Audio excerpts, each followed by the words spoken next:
नमस्कार। आप देख रहे हैं दूरदृष्टि टाइम और मैं हूं सचिन पाठक। भारत की धारा को सती सावित्री और पद्मावती जैसी महिलाओं के लिए जाना जाता है, जिन्होंने अपने पति के प्राणों की रक्षा के लिए और अपने सतीत्व की रक्षा के लिए अपने प्राणों तक की आहुति दे दी गई। और बात करें अगर सती सावित्री की, तो वो अपने पति की प्राणों की रक्षा के लिए यमराज से भी तक लड़ती हुई नजर आई हैं। वहीं आजकल कुछ मामले ऐसे सामने आ रहे हैं जहां पत्नी ही पति के प्राणों की दुश्मन होती हुई नजर आ रही है और उनके प्राण तक ले रही है। क्या कारण है कि लोगों के मानसिक स्तर में इस तरीके की गिरावट आ रही है?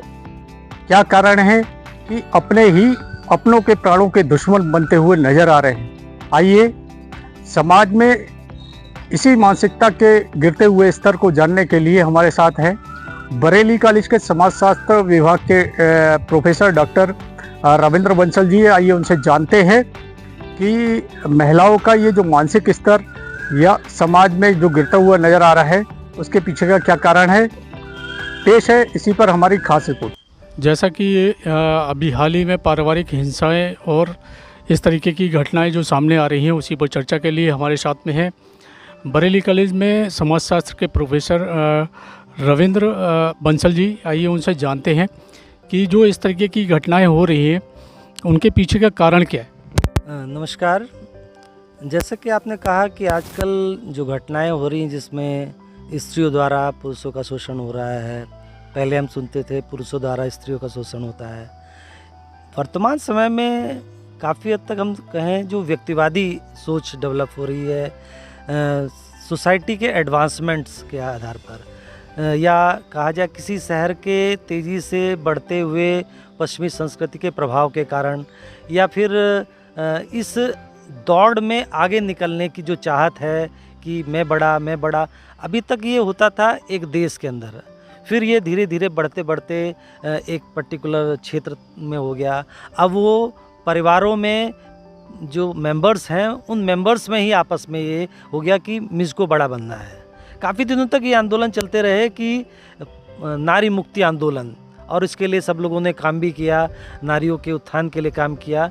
लेकिन वर्तमान में अगर हम नारीवाद की बात करते हैं तो नारीवाद में पुरुष और नारी इक्वल रहे, लेकिन सब लोग यही चाहते थे कि नारी आगे बढ़े, चूँकि किसी भी गाड़ी को चलाने के लिए दोनों पहिए इक्वल चलें। कई देशों में इस आधार पर नारियों के मुक्ति के लिए तरह तरह के काम होते रहे, लेकिन इक्वलिटी तक तो सही था। लेकिन वर्तमान समय में हम ये देख रहे हैं कि नारी पुरुष के बराबर तो हो रही, लेकिन कहीं कहीं पर नारी अपने आप को श्रेष्ठ साबित करने की बात करती। अगर ये परिवार में पति पत्नी एडजस्टमेंट कर लेते हैं तब तक तो सही है, लेकिन कहीं अगर वो अपने बारे में ज़्यादा सोचने लगे, पुरुष के अहम को ठेस लगे, तो वहीं पर उनमें तनाव हो जाता है। और ये तनाव को रोकने के लिए अगर वो जॉइंट फैमिली में रहती तब तक तो सही है, लेकिन अगर बाई चांस वो जॉइंट फैमिली में नहीं रह रही है, जैसे कि हम कह सकते हैं कि वर्तमान समय में जॉइंट फैमिली न्यूक्लियर फैमिली में कन्वर्ट हो जा रही है। यानी जॉइंट फैमिली में जो पिता हैं या दादा हैं, वो बच्चों को रोकते हैं कि तुमको ये काम नहीं करना है, उसको बताते हैं, संस्कारों के बारे में बताते हैं, लेकिन उनका दबाव अब ख़त्म हो गया, चूँकि वो नौकरी करने एक शहर से दूसरे शहर जा रहा। जैसे उसकी जॉब लगी, वो रहता है लखनऊ में, और उसकी जॉब लग गई दिल्ली में। दिल्ली एक बड़ा शहर है, चेन्नई एक बड़ा शहर है, मुंबई एक बड़ा शहर है।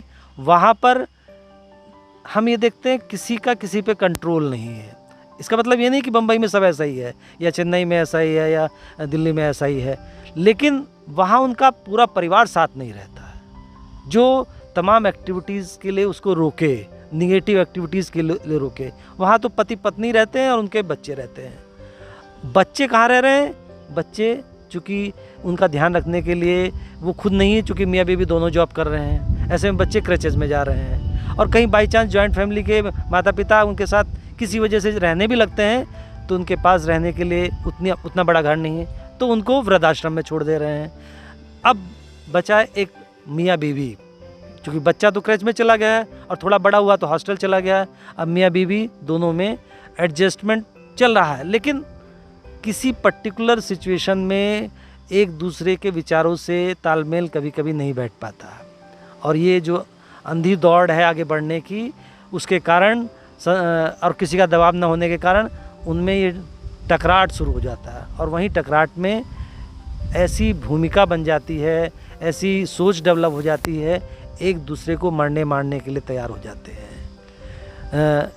ऐसी स्थिति में चाहे पति मारे या पत्नी मारे, वो ठीक है कि हम कह रहे हैं कि हमारे सामने वर्तमान में वारदातें आ रही कि स्त्रियां कर रही हैं, ऐसा नहीं है, पुरुष भी ऐसा ही करते हैं। नारी तो करती है, लेकिन पहले तो पुरुष ही करते थे। अब 4-5 घटनाएं, 5-6 घटनाएं हमारे सामने आ रही तो हम लोग नारी की बात कर रहे हैं। लेकिन इसके लिए भी जिम्मेदार हमारा वर्तमान समय में जॉइंट फैमिली का टूटना ही है, न्यूक्लियर फैमिली है। जो पुराने मोहल्लों में या कहा जाए छोटे शहरों के मोहल्लों में एक दूसरे का ध्यान रखा जाता था, वो चीज़ वर्तमान में ध्यान नहीं रखी जाती। कॉलोनी कल्चर में या विदेशी संस्कृति के भारत में प्रवेश या छोटे देशों में प्रवेश के कारण, चूँकि वहाँ का कल्चर अलग है, यहाँ का कल्चर अलग है, और यहाँ के इस कल्चर में विदेशी संस्कृति, विदेशी व्यवहार आने के कारण इस तरह की घटनाएं दिन पर दिन बढ़ती जा रही हैं। 4-5 घटनाएं, 10-15 घटनाएं महिला द्वारा पुरुषों का शोषण की बात कही जा रही। ये 4-5 घटनाओं से शोषण नहीं स्टार्ट हो जा रहा है, ये कुछ घटनाएं हैं।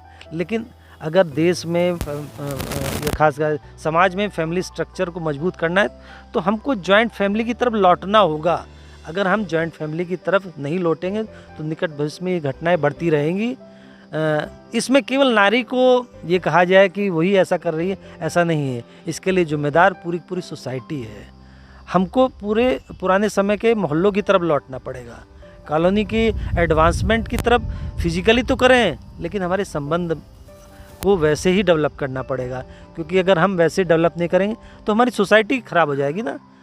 हम बार बार अमेरिका के एडवांसमेंट की नकल करते हैं, लेकिन वहाँ पर अंदर से कितनी टूटी हुई है, अंदर से कितनी खोखली है। ऊपर से बड़ी बड़ी बिल्डिंग्स तो हैं, लेकिन अगर हम सुसाइड रेट की बात करें या तलाक दर की बात करें तो आज भी अमेरिका या विकसित देशों में ज़्यादा है, हमारे भारत में कम है।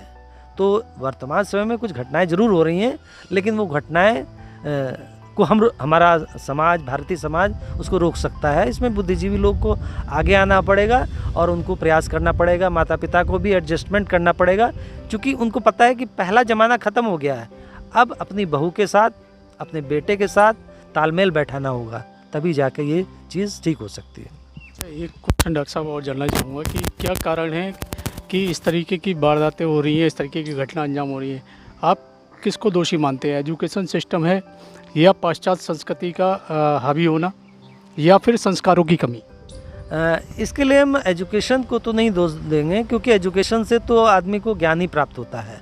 इसको हम कह सकते हैं कि पाश्चात्य संस्कृति इसके लिए जिम्मेदार है, क्योंकि पाश्चात्य संस्कृति वहाँ के लिए हिसाब से सही है।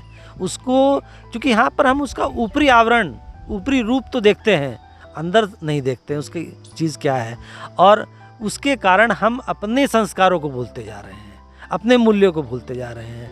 तो इसलिए एजुकेशन सिस्टम या शिक्षा अधिक होने से ऐसा हो रहा है, या जो वर्तमान में जो घटनाएं हुई उसमें हम कहेंगे पढ़े लिखे लोगों द्वारा हुई, वो ऐसा नहीं है।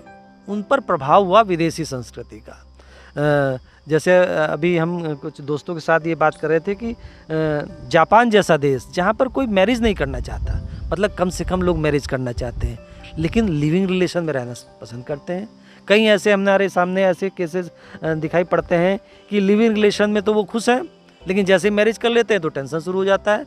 यदि कहा जाए आदमी को स्वच्छंदता चाहिए, स्वतंत्रता चाहिए, उसको जिम्मेदारी लेने से वो हटने लगा है।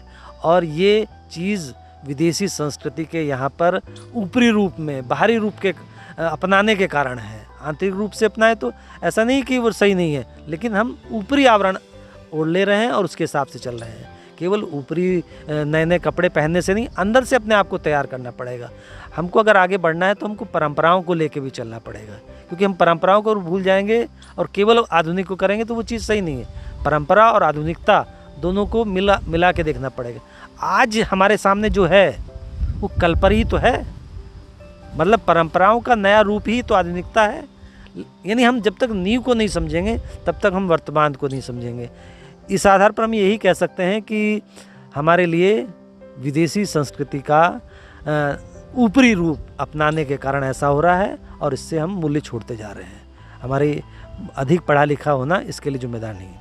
ये आपने बताया था लिव इन रिलेशनशिप में रहते हैं तो वो खुशी खुशी रहते हैं, लेकिन शादी के बाद तनाव शुरू हो जाता है।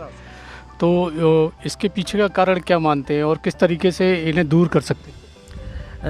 मैंने जैसे कि ये बात कही कि लिविंग रिलेशन में कोई जिम्मेदारी नहीं है, दोनों एक साथ रह रहे हैं, दोनों अपने ढंग से काम कर रहे हैं और मौज मस्ती के लिए यौनिक एक्टिविटीज़ के लिए वो एक दूसरे के साथ हैं।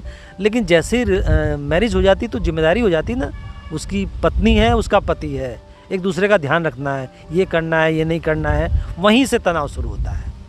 अगर इसको रोकना होगा, खासकर भारत जैसे देश में लिविंग रिलेशनशिप बहुत अच्छा नहीं है।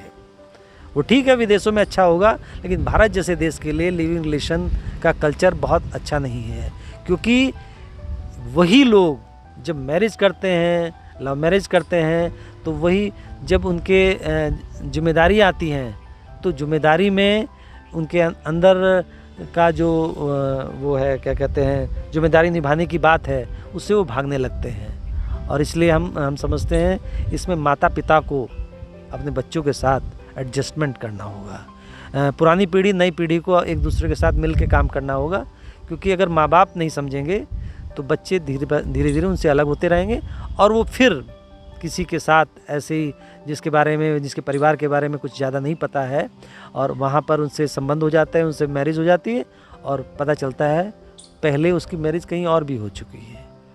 और इस आधार पर हम ये देखते हैं कि बाद में चल के उनके टकराट शुरू होता है और चाहे सोनम जैसी घटना हो या कोई भी घटना हो, उन घटनाओं में जिसमें ड्रम में पति को मार दिया गया था, तो वो घटनाएं माता पिता या बड़े बूढ़े हो या मोहल्ले के लोगों द्वारा ध्यान न देने के कारण ही हुई।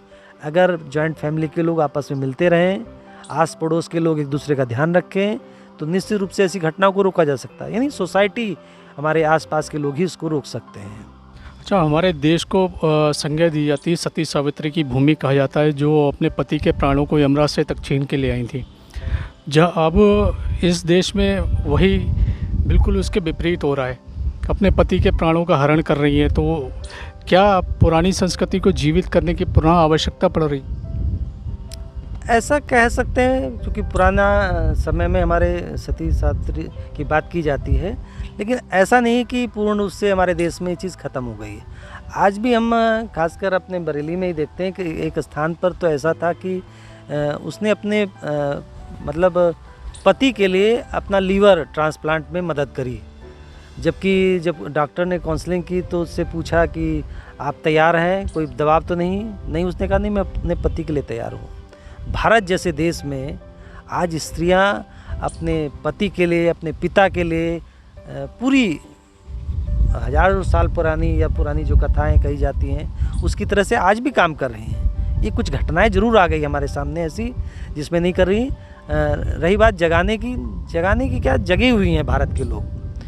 कुछ जो बहुत अधिक एडवांस सोसाइटी में रहने लगे लोग, जो अपने पारंपरिक या कहा जाए पारंपरिक समाज से पूर्णतः हट गए हैं या अपने नींव से काफ़ी दूर चले गए हैं, उन लोगों द्वारा ऐसी घटनाएं ज़रूर हो रही हैं। लेकिन इसमें हमारा जो समाज है उसको एक दूसरे का ध्यान रखना ज़रूरी है। जगे हुए हैं, बस उन पे नज़र रखने की ज़रूरी है। अगर नज़र रहेगी, चाहे वो माता पिता की बात हो, चाहे वो मोहल्ले की बात हो, आस पड़ोस की बात हो, तो निश्चित रूप से ऐसी घटनाएं, जो नेगेटिव एक्टिविटीज़ अपने आप समाप्त हो जाएंगी।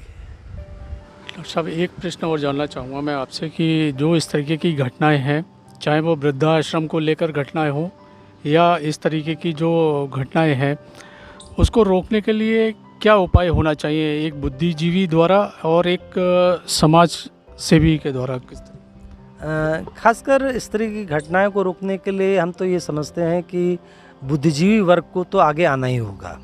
उनको खासकर पढ़ाई के दौरान ही छात्रों को सिलेबस में ऐसी चीज़ें जोड़नी होगी और कि उनको बच्चों को बताना होगा कि वृद्ध तुम्हारे पिता के पिता हैं, दादा तुम्हारे पिता के पिता हैं, उनसे जो नॉलेज मिलेगी वो और कोई नहीं दे सकता है। उनको बताना होगा, उनके माता पिता को बताना होगा।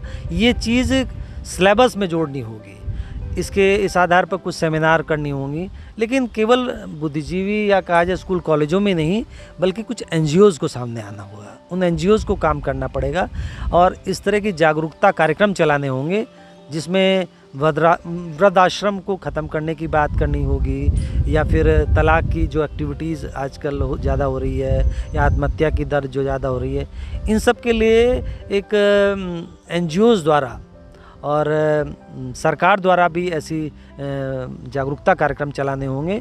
हालांकि सरकार तरह तरह के कार्यक्रम चला रही है, लेकिन इस तरह कार्यक्रम में एनजीओज़ और बुद्धिजीवी वर्ग को बढ़ चढ़ कर हिस्सा लेना होगा, क्योंकि जब तक वो सब लोग आगे नहीं आएंगे तब तक जो कुछ लोग सोए हुए हैं उनको जगाने के लिए, चूँकि सबको पता है, लेकिन थोड़े समय के लिए वो कुछ निगेटिव एक्टिविटीज़ करने लगते, जैसे कि वो जो ड्रम वाली घटना में ये बात आई थी कि उनको नशा वशा दे दिया गया था तो वो दूसरी तरफ बह गए थे, या कुछ लोग उनको बहला फुसला के दूसरी तरह की तंत्र मंत्र की विद्याओं में ले जाते हैं।